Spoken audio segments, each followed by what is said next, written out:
Boa tarde, é com muito gosto que volto à sua companhia neste final de semana, naturalmente véspera de fim de semana, o que é sempre agradável.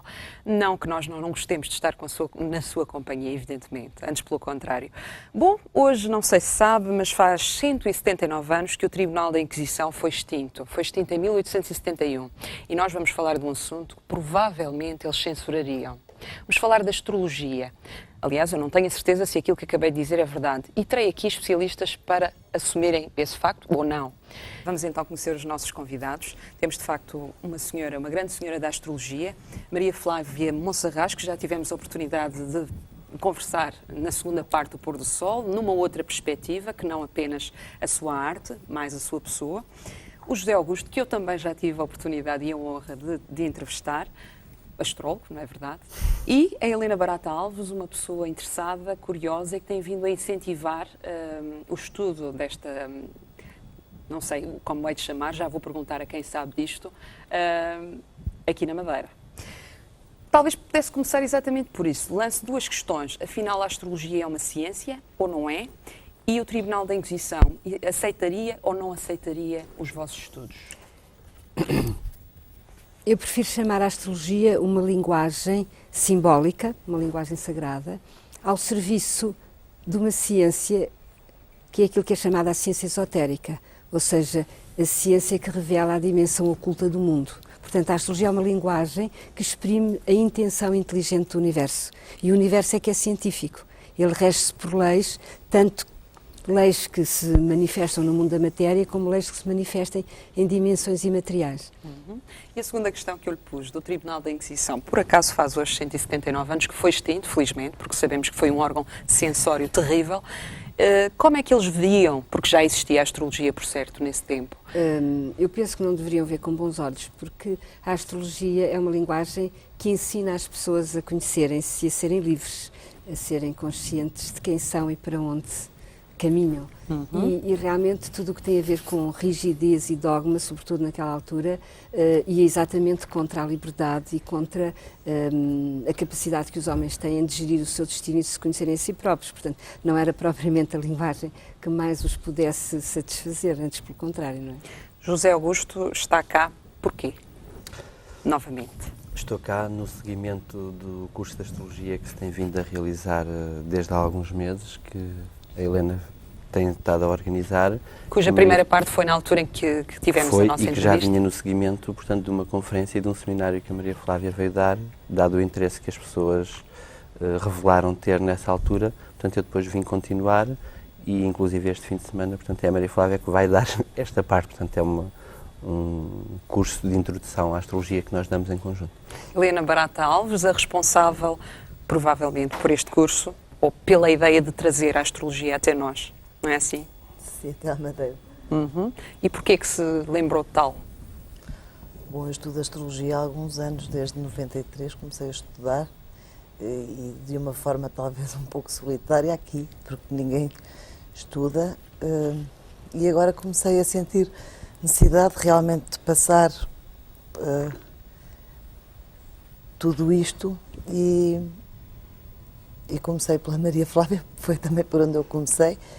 Eu comecei em 93 com o curso, com o primeiro ano em que foi gravado no Quira o curso integralmente, e à medida que fui ouvindo, quer dizer, maior era o interesse, maior era o fascínio por isto, e continuei durante estes anos todos.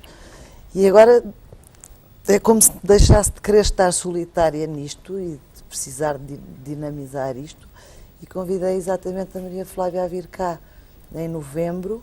Foi um sucesso enorme, tiveram 170 pessoas na conferência e no seminário participaram 56, num fim de semana inteiro, o que eu considero fantástico, porque muitas pessoas, a maior parte das pessoas, enfim, preferem fazer outras coisas nos fins de semana. 56 pessoas são muitas pessoas. E no fim do curso, as próprias pessoas começaram a perguntar: então e agora, isto fica aqui?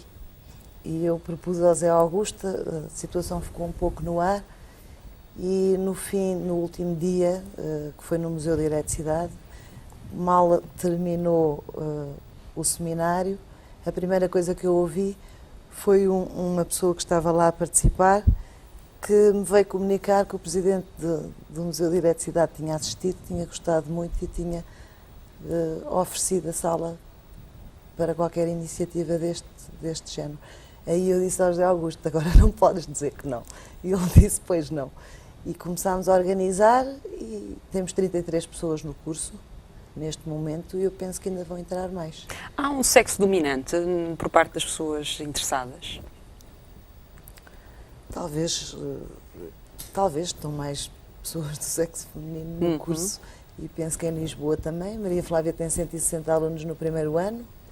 Mas há cada vez mais homens a aparecer, cada vez mais. Eu penso que a própria evolução das coisas chega lá. Maria Flávia, esta interpretação, esta linguagem que a astrologia está a ser então considerada de uma forma cada vez mais séria?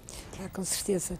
Ela tem um propósito, e eu cito as palavras de uma autora esotérica, que é Alice Bailey, que escreveu um livro nos anos 20 de astrologia esotérica, em que ela dizia que na década de 80 a humanidade iria ver o súbito emergir da astrologia no Ocidente, com um propósito que era exatamente levar o homem que estava desconectado e perdido, digamos, da ordem cósmica e da sua verdadeira integração no universo, levá-lo novamente, esse homem inteligente e que desenvolveu extraordinariamente a sua mente durante este século, levá-lo novamente a reconectar com as grandes leis universais e com o sentido da vida e com a sua relação com essa dinâmica de evolução e transformação que é o universo. Portanto, ela aparece a astrologia como uma intenção, com um propósito oculto e divino e espiritual, que é realmente acordar esse homem do século XX novamente para uma dimensão maior. E o que é extraordinário é que eu li isto para aí há 12 anos e achei que ela estava a ser um bocadinho otimista, porque era eu e pouco mais, eu dizia, ela está a exagerar, e realmente não está. A astrologia cada vez mais vem sendo uma linguagem que vai aliciando pessoas, que vai revelando às pessoas as suas capacidades e as suas dificuldades e os seus tempos de evolução, sobretudo, ou seja, vai-lhes denunciando os momentos das crises e fazendo perceber porque é que as crises acontecem e como é que elas têm que interiorizar essas crises para manter o seu processo de transformação.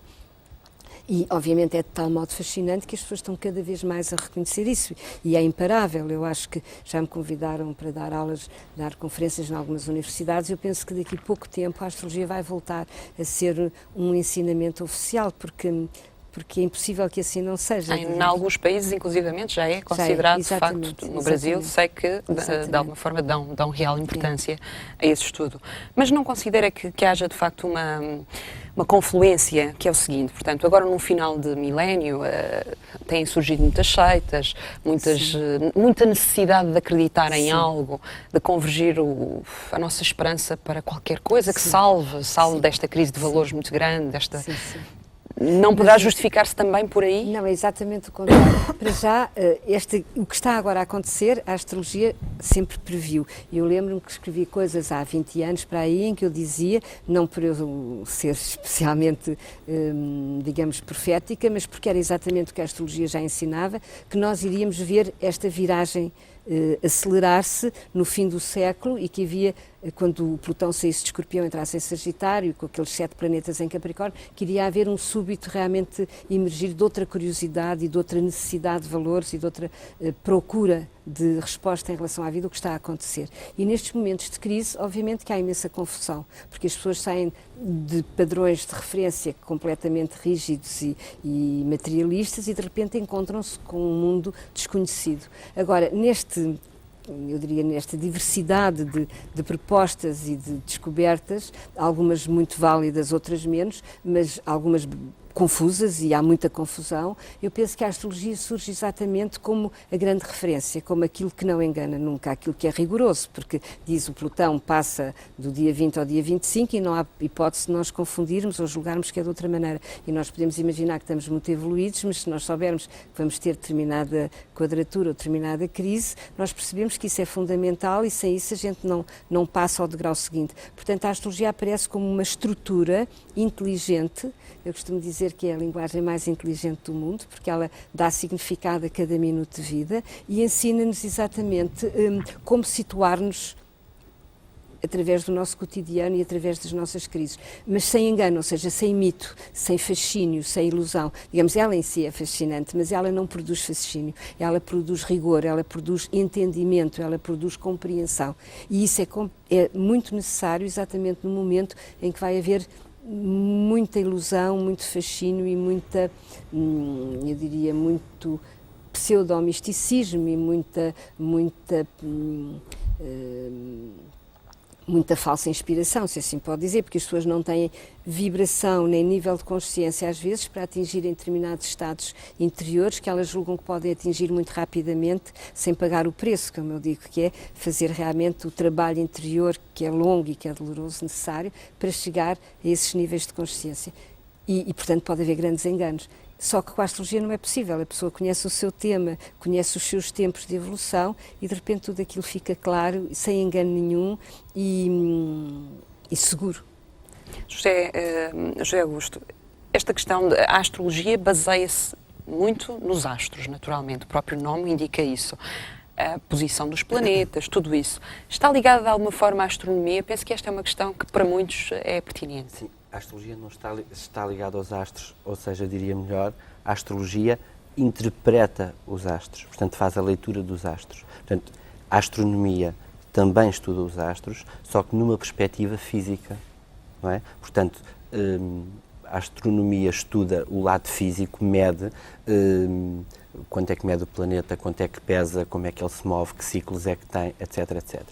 E a astrologia faz a sua interpretação essencial, no fundo. Ou seja, ela interpreta o significado psicológico, espiritual, portanto, dá-lhe o verdadeiro sentido. Reporta-nos isso à história, mas eu já vou... Eu posso acrescentar uma coisa? Sim, sim.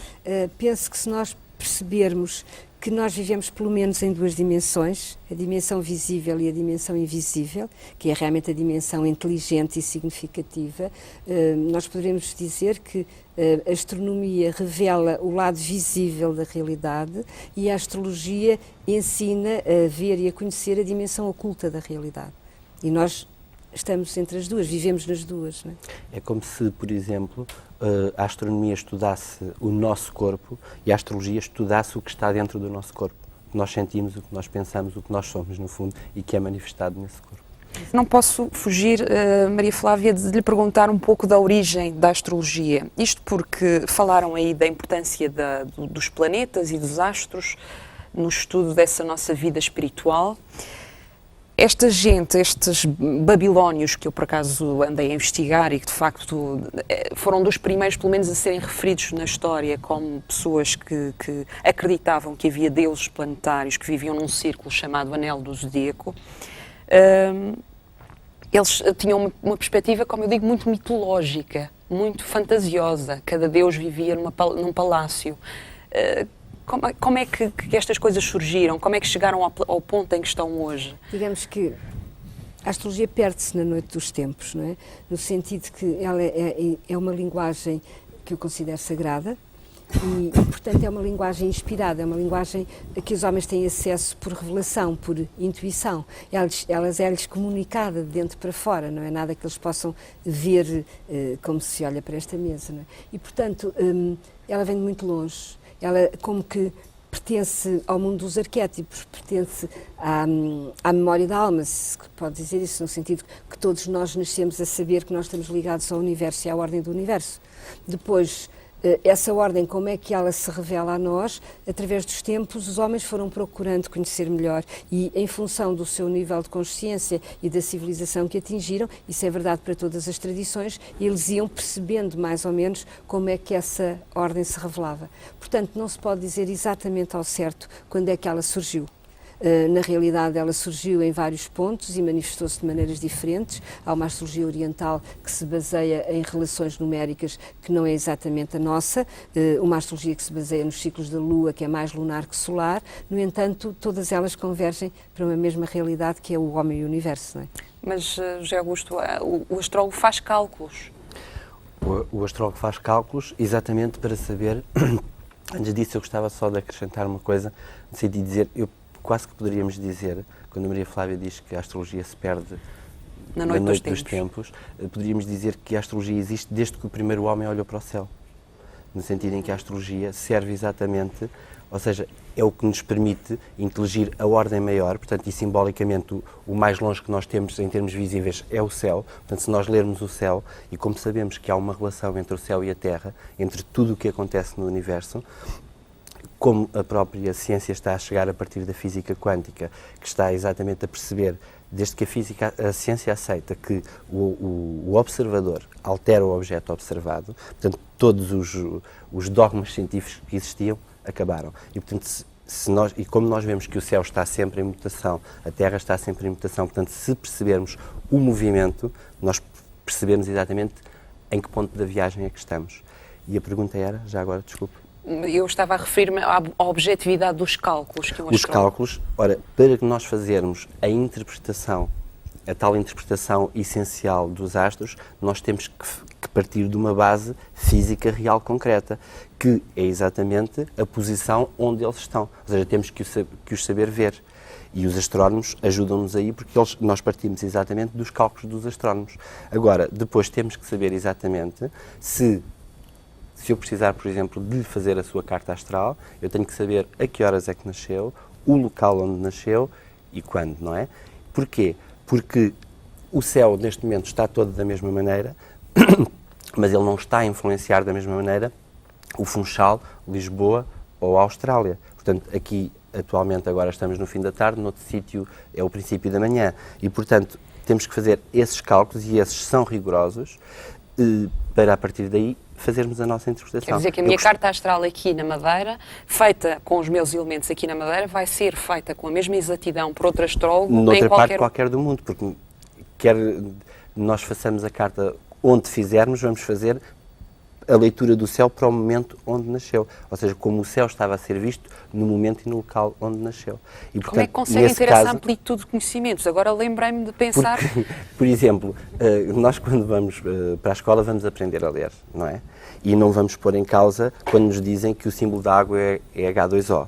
Portanto, vamos aproveitar, mesmo ao nível científico, normal, como se estuda qualquer arte, qualquer ciência, nós vamos aproveitar todo o conhecimento que todos aqueles que estiveram para trás de nós nos deixaram. Na astrologia é a mesma coisa. Nós depois só usamos a nossa inteligência e a nossa prática para percebermos que aquilo se confirma, que é verdade. E a partir dali podemos acrescentar mais qualquer coisinha. Nesse sentido, e pegando na sua pergunta, eu poderia dizer, claro que concordo plenamente com a Maria Flávia, como não podia deixar de ser uma vez que estudo com ela, que a astrologia é essencialmente uma linguagem simbólica, mas se quiséssemos jogar às palavras, poderíamos dizer que ela é uma ciência no sentido em que os cálculos a partir dos quais nós nos baseamos são rigorosos e exatos, e é, para além disso, também uma arte, no sentido em que a cada horóscopo, que a cada momento que nós interpretamos um horóscopo, nós estamos a recriar, estamos sempre a interpretar. Portanto, é uma arte essa também. interpretação, então, feita por um astrólogo noutro lugar qualquer, pode ser diferente da minha A maneira como ele interpreta pode ser diferente. Se ele for um astrólogo honesto, ele vai sempre captar a mesma orientação para a pessoa. Portanto, eu poderia dizer que a astrologia é uma ciência porque é a partir de dados exatos e rigorosos que ela parte, é uma arte porque há todo esse lado da interpretação e da criatividade, e é uma filosofia, se quiser também, porque ela nos permite exatamente inteligir a vida e vivermos melhor e seguirmos o nosso caminho evolutivo. Eu gostava de acrescentar uma coisa, é que, já que falamos da astrologia através dos tempos, é que eu penso que a astrologia, como ela hoje é desenvolvida e passada, é algo de absolutamente novo. Quer dizer, nunca ela foi tão longe em termos de capacidade de revelar o homem a si próprio. E também porquê? Porque o homem nunca foi capaz, como hoje, de se conhecer a si próprio como ele pode conhecer. Ou seja, nós estamos num tempo em que as pessoas são chamadas a fazer aquilo que o Jung definiu de uma forma genial como processo de individuação. Ou seja, cada pessoa pode conhecer-se a si própria e encontrar em si as respostas para o sentido da vida, se for fiel à sua interrogação mais profunda. Isso é único na história da humanidade.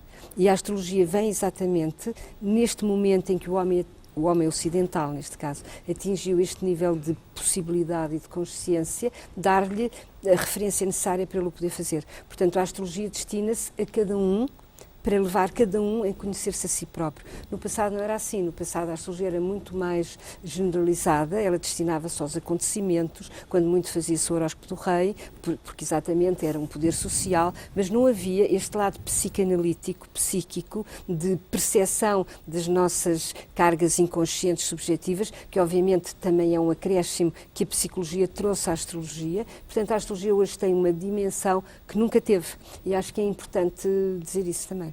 Essa não estamos a dimensão falar é de uma dada... astrologia do passado, estamos a falar de algo novo que a cada minuto está a ser recriado e descoberto. Essa dimensão deve-se também, então, à interdisciplinaridade que agora a astrologia priva com outras ciências, como a psicologia. Eu diria que a astrologia é, como diziam os antigos, é a mãe de todas as ciências. Ela não pode situar-se num âmbito de uma disciplina universitária, porque ela transcende todas as disciplinas, ela é a ordem por trás de toda a realidade. Exatamente como é a ordem por trás de toda a realidade, ela vai buscar a informação de toda a realidade para enriquecer os seus símbolos e a sua linguagem. Helena Alves, eu agora começo talvez a entender um pouco mais do seu fascínio, mas como é que começou? Quando começou, com certeza que era um ser como qualquer outra pessoa, que não sabia muito da astrologia, à parte daquelas coisas que se vêem, enfim, em revistas, quando somos miúdas, adolescentes, e depois o seu interesse foi crescendo. Porquê? Desde muito nova que me interessei por astrologia. E por acaso tive a sorte de encontrar o pai de um grande amigo meu que estudava astrologia já naquela altura e que me deixou já nessa altura fascinada. Por coincidência, depois de ter começado a estudar com a Flávia, vim a descobrir que esse senhor foi a pessoa que leu pela primeira vez o tema à Flávia e que ainda hoje é amigo. Só que nessa altura eu era miúda, enfim, tantas coisas aconteceram, fui deixando andar, mas fiquei sempre... E em 93 disse, é agora, eu vou arrancar, vou sozinha. E pensei, mas como? Vou para as livrarias, vou comprar livros. E realmente tudo na minha vida que diz respeito à astrologia foi sempre uma série de coincidências, porque eu decidi começar a estudar. A minha irmã telefonou-me a dizer que ia fazer o primeiro ano no Kiran com a Maria Flávia. E eu pensei, bom, pelo menos já tenho uma orientação bibliográfica, já tenho apontamentos, já me vou conseguir orientar melhor. Logo a seguir telefona-me a dizer, pela primeira vez o curso vai ser gravado. Eu nesse dia dei pulos de alegria. E eu vi realmente o primeiro ano, que são 50 cassetes, que é fantástico, eu aconselhava a ouvir. E continuei sempre a ler durante estes anos todos, continuei sempre a ler bons autores, porque me eram indicados no Kiran. Sempre que ia a Lisboa, sempre assistia a uma aula ou outra. E depois precisei de me estruturar, fiz o curso do Paulo Cardoso, o primeiro e o segundo ano, e neste momento realmente as coisas tinham que se encaminhar para algum lado. E achei que a melhor situação seria trazer aqui a Flávia, e o Zé Augusto na altura veio, enfim, acho que nenhum de nós tinha consciência porque é que o Zé Augusto veio para cá, para o Funchal, nesse fim de semana, e hoje sabemos, porque era ele que ia continuar o curso, porque eu ainda não me sinto segura para arrancar com um curso de astrologia. Não é que tenho que me sentir mais estruturada para começar. E tudo correu desta forma, quer dizer, foram as coisas todas umas atrás das outras e algumas a caírem do céu aos trambolhões, como diz o meu pai às vezes, quando as coisas aparecem assim sem mais nem menos. Está bem. Flávia, há pouco falava que a astrologia se inclui nas ciências esotéricas. A Helena diz que as coisas lhe surgiram, havia uma certa intuição para estas questões da astrologia.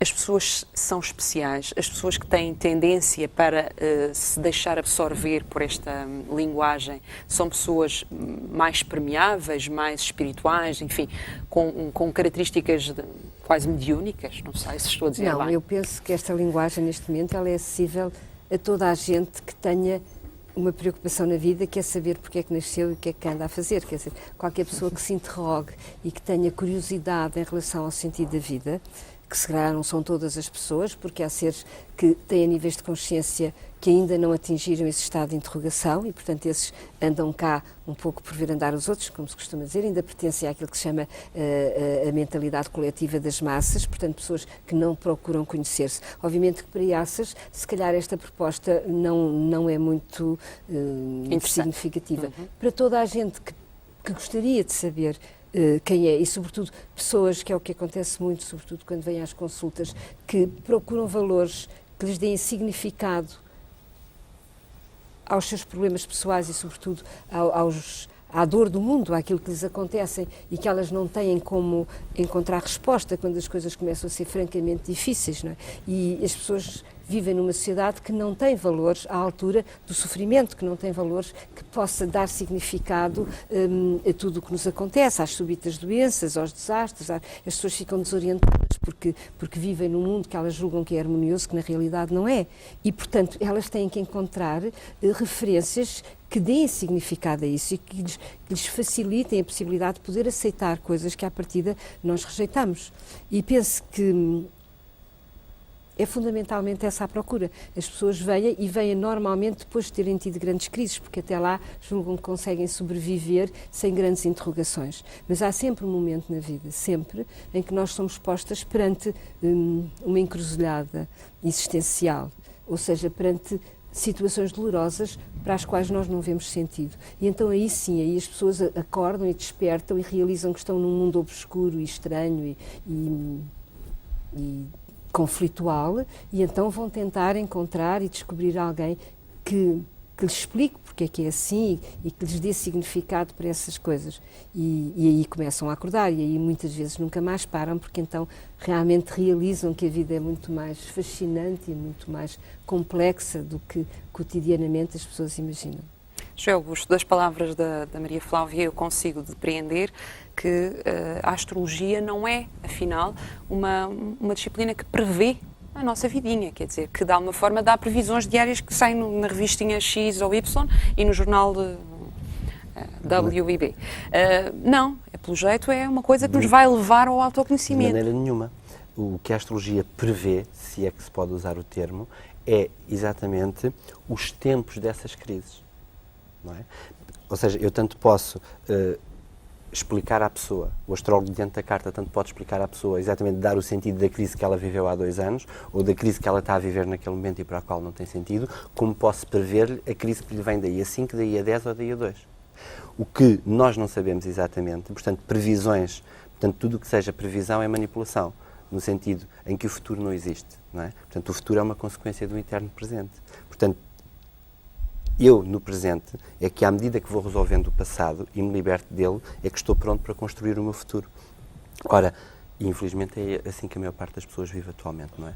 Vivemos condicionados pelo passado, presos ao passado, se eu tivesse feito, se eu tivesse dito, se eu não tivesse sido, e a projetar para o futuro. Mas quando eu tiver, se me saísse do autolote, se a namorada vier, se for aquele o namorado, e o presente não o vivemos. Só que este segundo, este presente, amanhã, já é passado e, portanto, o futuro vai ser aquilo que foi o meu passado. E, portanto, não mudamos. Ora, nesse sentido, a astrologia pode exatamente prever a crise, no sentido de prever o momento, de prever a duração da crise e de prever também o que é que a vida naquele momento está a pedir em termos evolutivos. Porque se eu chego a tal ponto de encruzilhada que a Maria Flávia falou, se eu estou numa cruz, cheguei a uma encruzilhada, eu não tenho saída. Então o que é que eu tenho que fazer? Tenho que dar um pulo, um salto qualitativo. E aí a astrologia pode-me prever que salto é esse, ou que direção é essa. Agora, o facto concreto do que se vai passar, isso não sabemos. Porque o astrólogo não é necessariamente evidente, não é? Agora, se a pessoa souber a direção, ela logo vê na altura o que é que lhe acontece e que ela, portanto, pode encaixar naquela direção e naquele sentido que aí a astrologia pode ajudar necessariamente.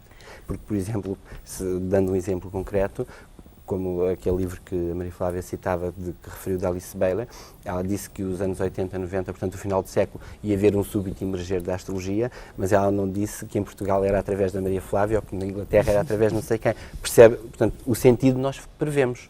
Os factos os factos, pontuais é e, complicado. aliás, porque isso também depois depende da maneira como cada pessoa vai reagir a essa crise. Eu já ia em direção a essa questão e ia fazê-lo através de uma citação de Liz Green, que eu não sei se é um nome que vos diz alguma coisa, e ela diz o seguinte: a astrologia não pode fazer as escolhas de um homem. Como no mapa rodoviário, ele pode, por sua vontade, escolher se quer ou não fazer a viagem. Eu faço-lhe a questão da importância do livre-arbítrio. É uma pergunta fundamental e uma pergunta que toda a gente esbarra quando falam de astrologia, não é? Porque como é que a astrologia condiciona? Eu costumo explicar que não é a astrologia que condiciona, nós nascemos condicionados. No sentido que nós somos muito menos livres do que imaginamos. Nós nascemos dentro de um registro vibratório energético, que é o nosso tema natal. Posso dar só um exemplo muito básico. Se eu nascer com energias em Leão, se eu tiver o Sol em Leão, eu nunca terei comportamentos de pessoas que têm o Sol em Escorpião, porque eu nasci com essa vibração e com esse filtro de consciência para olhar para o mundo, que é a qualidade do signo do Leão. Portanto, isso é um condicionalismo, no sentido que foi algo que eu conquistei para que naquela encarnação eu tenha que nascer a olhar para o mundo através daquele filtro, não é? O que está em causa é nós evoluirmos. É evidente que o universo, eu costumo dizer que eu faço astrologia há 29 anos e posso afirmar que o universo é inteligente, que o universo tem um projeto e que esse projeto se chama evolução e que essa evolução, quando se trata do ser humano, é a progressiva expansão da consciência. Portanto, nós estamos aqui a cada dia a descobrir quem somos e consciência também identifica-se com percepção da nossa identidade. Portanto, estamos a descobrir quem somos a cada momento. E o objetivo dessa viagem, desse projeto, chama-se evolução. Ora, nós somos livres, e aí é que está a margem do livre-arbítrio, de aceitar o projeto do universo ou não. Somos livres de querer entrar na viagem que é a evolução, ou por simplesmente dizer não à evolução. Só que isso tem um preço. Tudo tem um preço. Dizer não à evolução significa nós caminharmos para a nossa autodestruição, tão simples como isso. Ou seja, nós julgamos que somos livres para não evoluir, para não nos pormos em causa e para não nos trabalharmos, e depois surgem as doenças, e depois surgem as depressões, e depois surgem os psicanalistas, e depois surgem toda a espécie, digamos, de estruturas de apoio a perturbações psíquicas que vêm muitas vezes para não resolver nada, porque não podem resolver a opção básica da pessoa, que é querer dizer sim ao seu projeto de evolução ou dizer não. As doenças são consequência desse não que as pessoas dizem muitas vezes. Não é? José Augusto, o homem é quase, como é que eu ia dizer, não direi geneticamente, mas é um ser intrinsecamente religioso. Onde é que para a religião na astrologia? Se calhar toda ela imbuída de Deus, não? Eu diria que, quando eu disse há pouco que a astrologia também pode ser considerada uma filosofia, é exatamente nesse sentido, porque, no fundo, o que é que quer dizer religião? Como sabe melhor que eu, religião quer dizer exatamente religar, ou seja, voltar a ligar. Ligar a quê? À fonte de onde nós viemos. Portanto, no fundo, é tudo a mesma coisa, é voltar a sabermos quem somos, que nos esquecemos. Portanto, eu diria que nós viemos todos do mesmo sítio, vamos todos para o mesmo sítio, estamos em fases diferentes da jornada, em partes diferentes do caminho.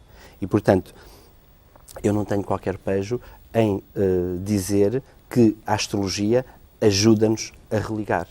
Ou seja, ajuda-nos a encontrar esse Deus que há em nós. Portanto, a encontrar-nos com a nossa essência, no fundo. Eu posso acrescentar uma coisa? Uma vez fizeram-me essa pergunta, onde é que eu metia Deus nisto tudo? E foi engraçado, foi até um seminário que eu dei na Casa dos Jesuítas, no Porto. E uma pessoa, portanto, católica, estava lá, perguntou-me como é que eu metia Deus nisto tudo. E eu lembro-me que respondi, é uma resposta que eu considero válida, por isso é que eu estou a repeti-la, que a astrologia é a escrita de Deus. Ou seja, é a forma como a intenção criadora e divina do universo revela a cada ser humano o seu projeto. Muito bem. Eu falou há pouco de encarnação. Encarnação. Referiu que numa determinada encarnação acreditam então que temos hipótese de sucessivas vidas? Eu acho que a palavra acreditar não me parece a mais correta. Para mim, eu posso dizer que é uma evidência.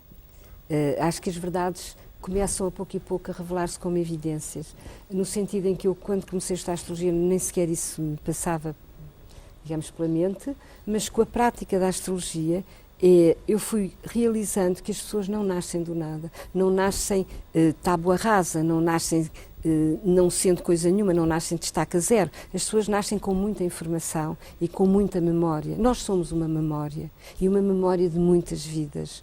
Isso é que faz com que nós sejamos diferentes uns dos outros, porque nós trazemos memórias e medos que não são os mesmos que você traz, os que eu trago, não é? E eu trago conquistas que não são as mesmas que você traz. Aí é que nós somos diferentes, porque, como diz o Zé Augusto muito bem, nós vimos do mesmo passado instintivo e primário e violento e obscuro, e vamos todos para a mesma dimensão de luz e de consciência e de unidade. Portanto, a viagem é a mesma. Agora, estamos todos em patamares de consciência diferentes, porque essa enorme viagem que eu posso chamar da primeira célula viva ao primeiro homem e depois do primeiro homem ao ser iluminado, essa viagem, obviamente, que não se faz numa única vida. Os orientais dizem que não se nasce homem do Cro-Magnon e não se morre Buda numa encarnação a 84 anos de idade. Não é possível. Não há tempo para transmutar toda a violência de um homem primitivo em toda a sabedoria de um homem iluminado numa vida. Assim nós andamos há muito tempo nesta viagem que é a mesma, ganhando cada vez mais consciência para fazer esta ascensão que vai realmente ao encontro da unidade, ao encontro da paz, ao encontro daquilo que é sair da divisão do mundo e sair do drama, que é estarmos perdidos, ignorantes e vítimas de um mundo que desconhecemos. José Augusto, questões um pouco mais práticas, eu estou a ficar um pouco absorvida por estas palavras muito bem, mas enfim, questões mais práticas, afinal, o que é um mapa astrológico natal? Portanto, o mapa astrológico, ou carta natal, ou horóscopo, portanto, é tudo a mesma coisa. Portanto, é uma carta, é um mapa, é isso mesmo. Portanto, é um desenho, ou seja, é uma representação gráfica do céu de um determinado momento. E, portanto, da posição desse céu em relação à Terra. Portanto, nós podemos fazer uma carta, que é o estudo principal da astrologia, no qual onde nós trabalhamos, é exatamente o estudo do ser humano. Portanto, nós fazemos horóscopos de pessoas, mas nós podemos fazer o horóscopo do que quisermos, porque tudo nasce a cada momento. Portanto, o horóscopo é do céu na Terra, para aquele momento. Portanto, se nós quisermos saber exatamente o horóscopo de uma pessoa, fazemos o horóscopo do céu daquele momento onde ela nasceu. Agora, exatamente porque há uma relação entre tudo. Portanto, não andamos desgarrados e, portanto, estamos dentro da tal viagem e, portanto, agora, nós podemos fazer uma carta do que quisermos, de um acontecimento, de um programa de televisão, de um casamento, de uma festa, do que quisermos. E há várias especialidades na astrologia, como a astrologia médica, como a astrologia mundana, que é exatamente a que estuda mais os acontecimentos mundiais, embora nós nos ocupemos mais exatamente das pessoas, porque se as pessoas melhorarem e se forem encontrando cada uma delas, claro que a sociedade e o mundo naturalmente vão mudar, não é? Maria Flávia, é através do estudo deste mapa astrológico natal que se conseguem descobrir as diversas encarnações de uma pessoa? Não, acho que não se pode dizer assim.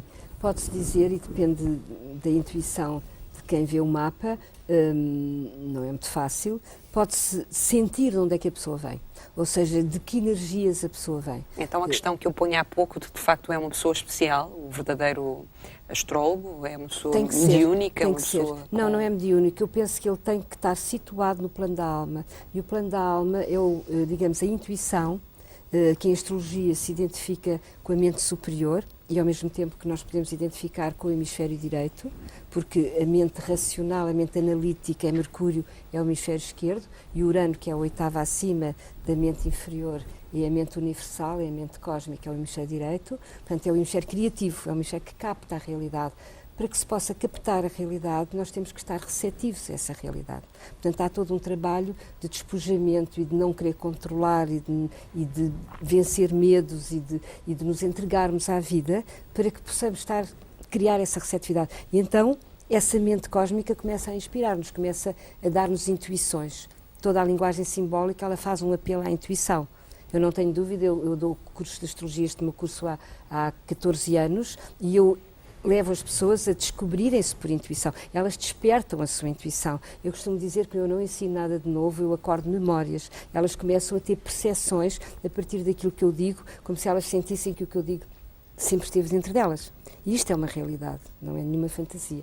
E essa intuição que desperta, ela desperta à medida que nós nos colocamos não no nível da personalidade, que é o nosso ego a querer afirmar-se e a querer controlar, mas no plano da alma, que é o plano da nossa receptividade incondicional à vida. E se nós estivermos nessa dimensão de receptividade e de abertura, aí nós somos inspirados, aí nós temos as percepções, porque não somos nós.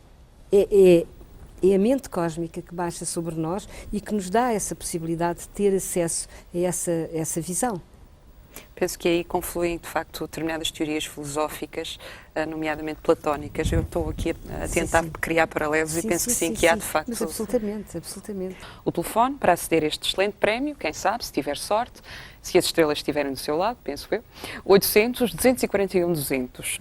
Eu peço desculpa por esta graça, foi mesmo uma graça, absolutamente. Mas é que se dizem estas coisas, infelizmente, que eu presumo que sim, para vós isso não é de grande crédito. Estar tão vulgarizada a astrologia, se calhar não pelos meios mais sérios, não pelas pessoas que mais percebem do assunto. Helena, já agora que já não fala há bastante tempo. Eu posso acrescentar que pode-se estudar astrologia uma vida inteira, mas eu penso que é preciso nós realmente conhecermos primeiro o nosso mapa e sintonizarmos com ele no dia-a-dia. Quer dizer, quando uma pessoa começa a perceber da astrologia e no dia-a-dia, as pequeninas coisas, identifica com o seu mapa, e realmente isto é uma linguagem que não tem fim. Eu todos os dias, às vezes, vou de carro e lembro-me, olha, ainda não tinha pensado nisto, mais uma do meu mapa, porque uma pessoa lê em tantos lugares e às vezes intui. E se não começa a trabalhar realmente sobre as tensões que traz e sobre si próprio, nunca pode vir passar nada aos outros, não é?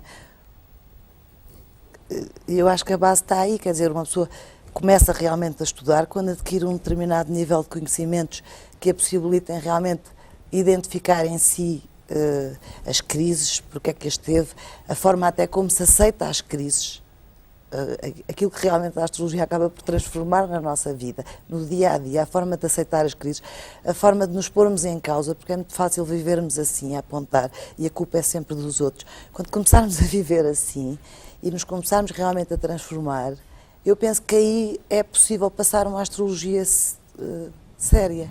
Exatamente. Eu já agora gostaria de pegar, portanto, no que a Helena disse, portanto, e no que tinha perguntado antes à Maria Flávia. No fundo é isto, o que torna o astrólogo especial, se quiser usar o termo que eu não gosto, mas pronto, o que torna o astrólogo especial e o que nos leva a fazer uma astrologia diferente e a dignificá-la de outra maneira, é exatamente isto, é nós termos que fazer primeiro o nosso próprio processo, pormos a nós primeiro em causa, para depois podermos exatamente estar completamente disponíveis para poder sentir e intuir aquilo que temos que dizer aos outros, porque se eu estiver lá com a minha personalidade, com os meus defeitos, com os meus desejos, eu gosto desta pessoa, atendo, não gosto desta pessoa, não atendo, gosto esta pessoa tem dinheiro ou não tem, esta é rica ou não tem, é inteligente ou não é bonita ou não é. Portanto, eu vou-lhe dizer isto porque acho que devia de ser assim e não é assim, por isso é que nós temos exatamente que primeiro fazer todo este processo de individuação, no fundo, e de transformação pessoal, para depois podermos exatamente estar disponível para quem aparece e precisa daquela informação. E então aí nós não manipulamos a informação porque ela passa através de nós. Agora, claro que também não é no sentido de hoje sou perfeito, pus-me em causa, estou resolvido e agora vou ajudar os outros. Isto vai-se tudo também fazendo gradualmente, à medida que vamos ajudando os outros, vamos ajudando a nós. Agora, há uma base principal, eu penso que é a tal resposta do sim ou do não, que temos que sempre que todos dar primeiro esse sim, para depois então irmos pagando os preços vários que é preciso ir pagando pouco a pouco. Eu gostava de acrescentar alguma coisa que me perguntou sobre se o tema pode indicar de onde é que as pessoas vêm. Eu penso que pode, não pode explicar o que foi a encarnação anterior, obviamente, mas pode dizer de que tipo de energias nós vimos e para onde vamos, ou seja, pode dizer a direção do percurso. Há um eixo no tema natal que os antigos chamavam a cauda e a cabeça do dragão, porque na China antiga o dragão era considerado o homem superior, o homem consciente desta ascensão da Terra para o céu. E esse eixo corresponde ao plano de interseção da órbita da Lua à roda da Terra com a órbita da Terra à volta do Sol. Portanto, esse eixo também se chama o nó sul e o nó norte da Lua. Então, o nó norte da Lua indica, neste caso, um determinado signo, um determinado grau, indica uma vibração, uma qualidade vibratória, porque um signo é uma qualidade vibratória, onde nós temos que chegar. E no momento em que chegarmos a esse signo, nós fizemos a síntese dos aspectos dissociados e dissonantes das nossas energias, ou seja, estamos unificados. E a cauda do dragão indica de onde a gente vem, indica que tipo de energia é que nós trazemos do passado e onde nós temos tendência a refugiar-nos, porque é algo que nós já conquistamos como consciência e onde nos sentimos seguros. Portanto, escusado se a dizer que a maior parte das pessoas vive todo o tempo nessa cauda do dragão, nessa energia que lhe é familiar. Imagino que uma pessoa vem de Gêmeos, vem do plano mental, vem de um mundo onde desenvolveu muito o seu aspecto mental e, portanto, está sempre lá, nessa energia vibratória em que a mente é que lhe dá toda a segurança e tem que vir trabalhar, por exemplo, todo o seu aspecto emocional que ela retardou, ou que ela ignorou, ou que ela não conhece, desconhece. Pode ser o contrário, uma pessoa pode vir de cargas emocionais fortíssimas e tem que vir trabalhar aspectos mentais que ela não trabalhou. E isso pode-se ver perfeitamente e pode-se perceber exatamente que salto é que ela tem que dar, de onde é que ela tem que sair como memória que lhe é facilitada, mas que não a faz evoluir, e onde é que ela tem que chegar como projeto a atingir. E se nós soubermos isso, eu penso que ajuda muito a entender a vida, porque tudo o que nós atraímos como experiência, exatamente, não é por acaso, é aquilo que nós precisamos para que esse projeto se cumpra, tem como objetivo chegar ali, a tal ponto onde eu terei que chegar um dia. Portanto, as coisas ganham todas significado, ganham todas orientação. Helena Alves, esta questão das pessoas terem de facto, enfim, terem a possibilidade de alguma forma de conseguirem ver o seu próprio futuro, analisar, ler ler não, porque elas não podem sem a ajuda de pessoas como a Maria Flávia. Como é que soube, disse que leu vários livros, como é que foi capaz de identificar um lugar sério, uma pessoa séria para falar da astrologia? Penso que um dos problemas dos espectadores, um dos meus problemas, é que encontramos muitas fontes menos sérias para falar de astrologia. E falou várias vezes, já referi várias vezes o Instituto Quiran, não é verdade? Quiran. Eu penso que é importante explicar o que é, onde é. É o Centro Português de Astrologia, que foi fundado há 14 anos, não é? Já agora talvez seja melhor eu falar. Com certeza, com certeza. Portanto, eu criei o Quiran em 86. Não posso dizer que foi produções próprias, mas foi a vida que me levou a aceitar, porque eu até tinha uma certa resistência. Eu achava que era importante haver um centro de astrologia em Portugal, mas porque eu podia ser outra pessoa. E eu percebi, pelas circunstâncias da vida, que tinha que ser eu e portanto, aceitei fazê-lo, exatamente para que houvesse um espaço onde se pudesse ensinar, e ensinar com qualidade, e ensinar da forma que eu acho que é a única possível, que é levar as pessoas realmente a religarem-se a uma dimensão sagrada do mundo. E então esse Quiran começou, como começam as plantas, devagarinho. O que quer dizer Quiran? Quiran é um planeta, é um planetoide, um planeta pequeno, que existe entre Saturno e Urano e que está na órbita do Sol também. E ele simboliza o ponto médio, o midpoint, entre Saturno, que é a experiência do passado, e Urano, que é o apelo do futuro. Então Quiran é o eterno presente. É aquele ponto onde nós fazemos a síntese do que fomos e vamos entender o que vamos vir a ser. Portanto, a Quiran, o símbolo da Quiran é uma chave que abre para uma dimensão oculta, para uma dimensão invisível. Eu achei que era o nome certo para aquele espaço, que é realmente uma chave e tem sido e continua a ser, espero, para muita gente. Então, eu pedia-lhe que fosse breve, infelizmente o nosso tempo me está a ser dito. Portanto, fundamentalmente, eu inaugurei o Quiran para ensinar o meu primeiro ano de astrologia, que ensina há 14 anos, e considero que é fundamental para toda a gente. As pessoas deveriam... Este ano tenho 150 alunos e, portanto, cada vez há mais gente. São cursos para quanto tempo? É uma conferência semanal, que vai de outubro a junho, portanto, uma vez por semana as pessoas vêm ouvir durante 1h30 falar destas coisas. E depois, ao fim deste primeiro ano, as pessoas começaram a querer mais e neste momento o Quiran tem 5 anos de astrologia. Portanto, é uma curso realidade. superior, quase. É uma escola. É uma realidade. É uma escola. É uma escola. É uma escola e uma escola em que as pessoas se vão ao mesmo tempo trabalhando a si próprias à medida que vão andando nesses anos e vão descobrindo cada vez mais o que é que a astrologia pode vir a ser. O último ano eu ensino o primeiro e o último ano é apenas a leitura de um tema e os alunos já interpretam e eu vou depois dando a minha síntese, põe-se um tema na parede. Normalmente são pessoas que queriam que eu lhes passasse o tema, mas como eu não tenho tempo, aproveitam a aula para mandar o tema para eu interpretar. Às vezes são os temas dos próprios alunos que querem que toda a gente os interprete e pronto, e é já extremamente dinâmico, não é? Já são pessoas que já estão a olhar para o mundo de outra maneira e isso dá-me um prazer enorme. Fica a referência então no Quiron, Chama-se Centro Português de Astrologia. Exatamente, um contacto que fica para falarmos seriamente da astrologia. Entretanto, resta-me agradecer à Maria Flávia, ao José Augusto e à Helena Alves a vossa presença. Obrigado e todos os também. contributos.